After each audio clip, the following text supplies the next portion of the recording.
A car is trying to cut in front of us. The response is very quick.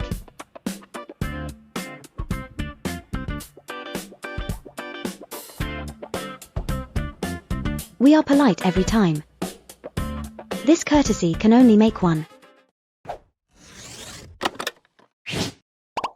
NIO is upgrading its intelligent driving system. What we bring you today is the first test of NIO's next-generation smart car. Smart driving versions are updated every month via OTA. But in reality, versions that bring truly significant experience upgrades are relatively rare. The version we are going to test today is a major upgrade for NIO, taking it from adequate to excellent. This version allows NIO to hold its head high in the intelligent driving field. The new version will be delivered with the NIO ES9. As for other models, it is expected to be available via OTA in June. Before the test drive, let's first learn about this solution. NIO representatives say that the new solution's lane selection capability is leading in the industry. Later, we'll show you our real-world test result. Let's see if that holds true. There are two upgrades in the architecture. First, supervised fine-tuning has been added. Second, it now uses end-to-end output that is not trajectory but directly outputs steering wheel movements, including acceleration and deceleration. This means its assisted driving trajectory will be more human-like. Next, let's get in the car and try it out.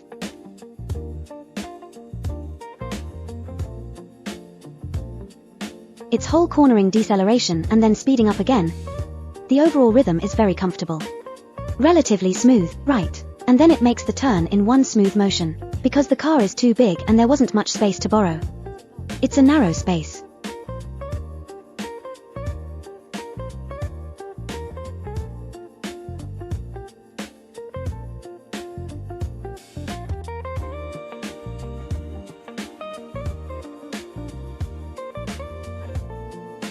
A car is trying to cut in front of us. It didn't slam the brakes. Yes, the response is very quick. Because the car ahead cut in very quickly and we decelerated just as quickly. When changing lanes with a car behind, we accelerated proactively. There are obstacles on the right turn lane. It goes around it right after turning.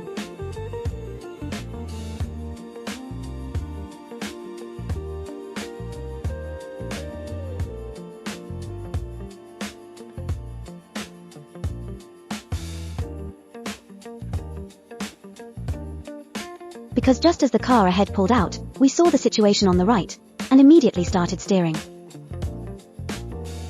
If it weren't fast enough and if it got too close to the obstacle ahead, it would be hard to steer out.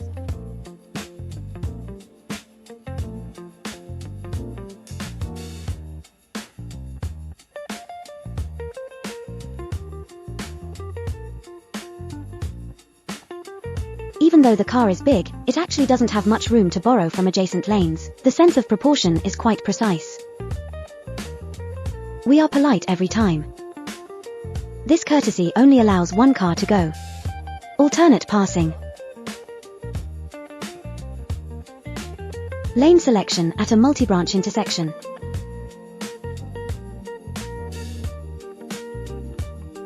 We just thought about going right to bypass it, but it passed. So we still took this path. I'm actually looking forward to NIO's performance in a roundabout, because we've tried it before, and with such a large curvature, and as you can see, the path above is rather fragmented and messy. And there is a lot of traffic because vehicles merge in from all entrances. Previously, it would tend to wander within the lane. Look, it just yielded to an incoming car. Then we found an entrance and dove in. Following slowly. See, it yields to vehicles cutting out of the roundabout. There's a car on the right, so we steered left.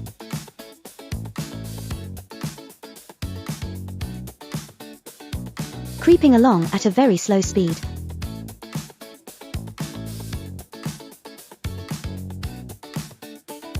Okay, keep going. It feels like it wants to make sure there are no cars around, too close to us. Yes. Like creating a safety bubble around itself. Okay, we're out. You can feel that its slowness now is not that stiff, sluggish slowness, not that timid, fearful slowness. It has its own rhythm, a very steady one. Okay, it's starting to move. It wants to go to the middle intersection, but in my view that middle intersection is extremely narrow.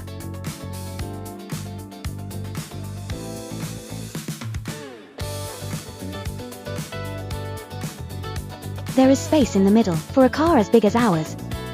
Nice.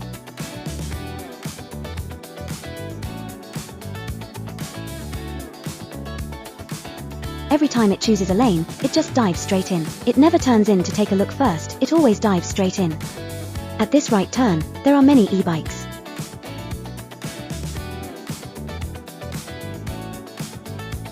It yielded. It felt very comfortable. Yes, with many cars continuously coming, it accelerated. The rhythm is accurate. It also wasn't disturbed by the temporarily parked car on the right.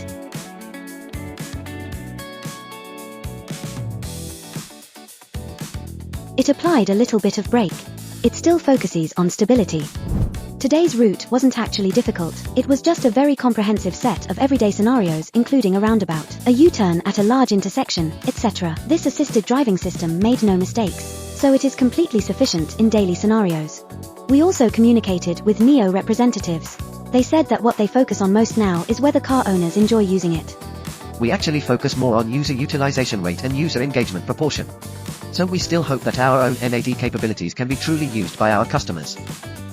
We can also find that after the previous generation of assisted driving was updated, the assisted driving activity among NIO owners has indeed increased. This direction is correct. Now let's discuss some specific points. Firstly, the lateral and longitudinal control is mature. Previously, NIO's self-driving would wander. When changing lanes, it didn't speed up or slow down as I expected, but now it's very effortless and smooth, including in roundabouts. The lane-changing experience is very good. Secondly, it truly has leading lane selection ability. In Shanghai, there are many large intersections where tunnels and surface roads merge. This solution not only selects accurately, but also very steadily and quickly. It dives straight into the correct lane without any hesitation. Thirdly, let's talk about its assisted driving style, very stable and comfortable. This is also thanks to the ES9's performance, including its steer-by-wire system and the Skyride chassis. When braking, this car doesn't nosedive at all. Even when changing lanes, a light touch on the wheel and the car moves over. The overall stability of the car is very high. After driving for 2 hours, I don't feel any swaying today. From my test today, I think this new version from NIO has made tremendous progress. By the way, we are also planning a large-scale intelligent driving test soon. We will test the major manufacturers' new versions, including this new version of NIO. As each company pushes forward, what new levels have they actually reached? If you're interested, be sure to follow us.